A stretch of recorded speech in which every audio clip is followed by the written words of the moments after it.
According to a hadith in Sahih al-Bukhari, Allah created Adam as a duplicate of himself. Narrated Abu Huraira, Muhammad said, Allah created Adam in his complete shape and form, 60 cubits, about 30 meters, in height. In spite of statements like this littered throughout Islam's authoritative sources, many people think the Islamic deity is a supratemporal, spaceless, and immaterial being.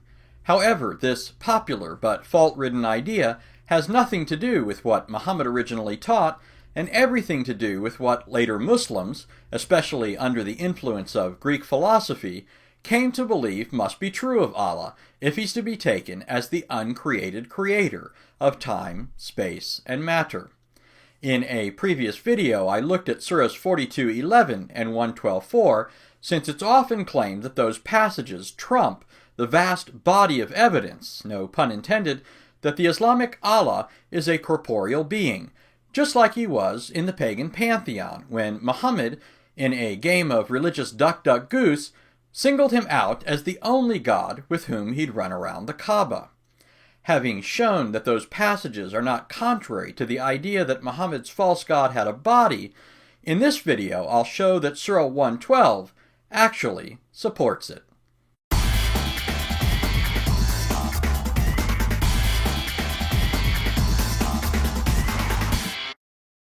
According to Muslim heresiologists, a number of early Muslims are known to have believed that Allah has a body, the upper half of which is hollow, in other words has a mouth and chest cavity, while the lower half is solid, in other words has no stomach cavity or opening in the rear.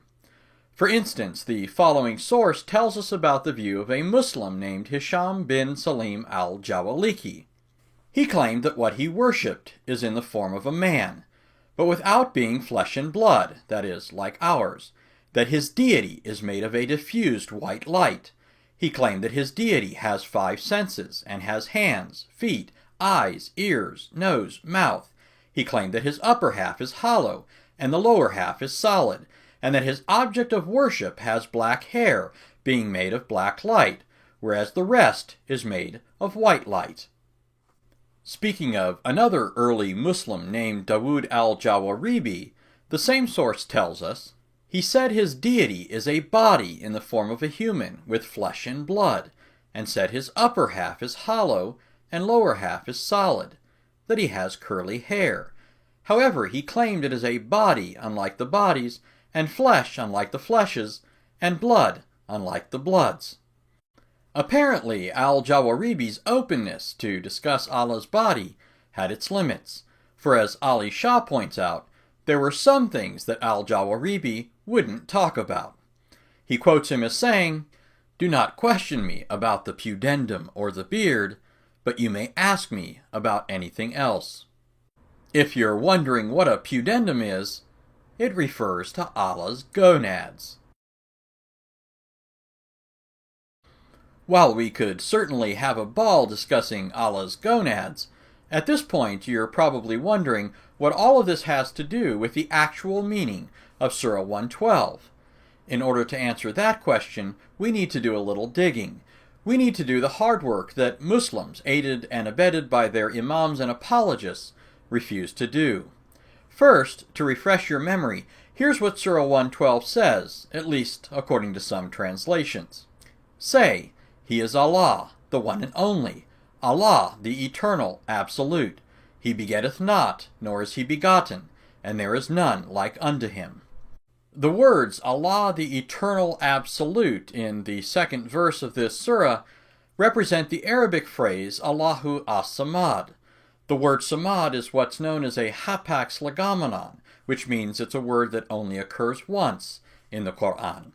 As many scholars have pointed out, the meaning of this word, Samad, became increasingly unclear to Muslims after the time of Muhammad, and was given more definitions than Muhammad had wives. For instance, Joseph von S., the professor of Islamic Studies and Semitic Languages at the University of Tübingen, stated, "Between the assertion of God's unity with which this surah starts, and the sentence that he is not begotten, nor was begotten himself, God is described by a strange and striking predicate, a word which is a hapax legomenon in the Quran and has not lost its enigmatic character until today. Likewise, Franz Rosenthal, professor emeritus of Arabic at Yale, stated the following concerning this word.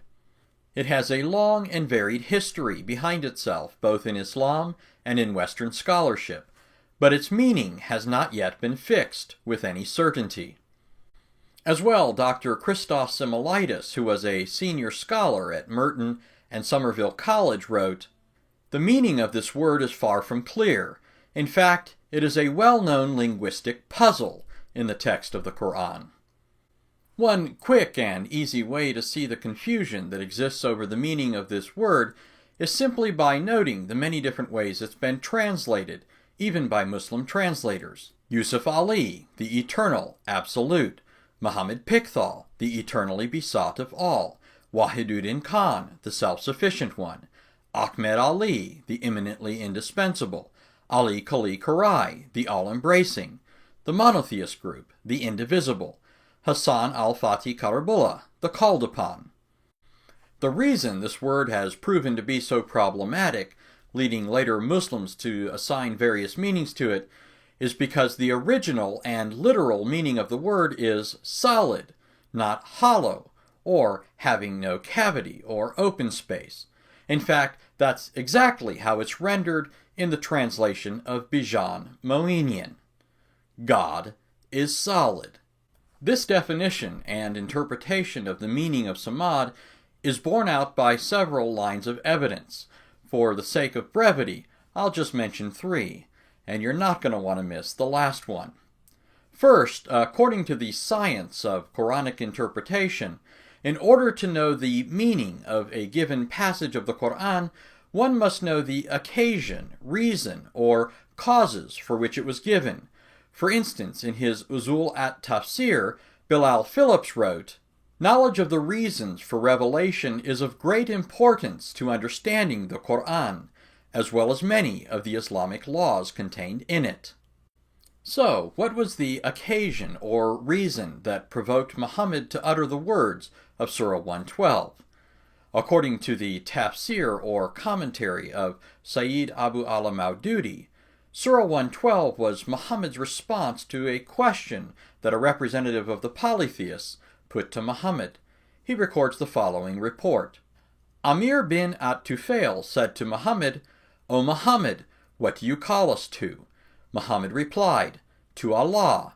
Amir said, "Then tell us of what he is made, whether of gold, silver, or iron." Thereupon this surah was sent down. Maududi records other reports, as do other Muslim scholars, and they all come down to the same basic question. Does Allah have a material makeup? Is he composed of some tangible substance? It shouldn't be hard to see that the translation, which most directly and naturally answers the question put to Muhammad by the pagans, is that of Bijan Moinian. God is solid. A second and even more conclusive line of evidence that supports this translation can be found in Al-Tabari's tafsir of Surah 112, where he cites 27 reports that tell us the meaning of the word samad, the vast majority of which tell us that it means solid, or not hollow. Most significantly, not only do many of the reports go back to early Muslims in whose language the Quran was originally given, as well as to many of Muhammad's closest companions, but he even records a report that goes back to Muhammad himself.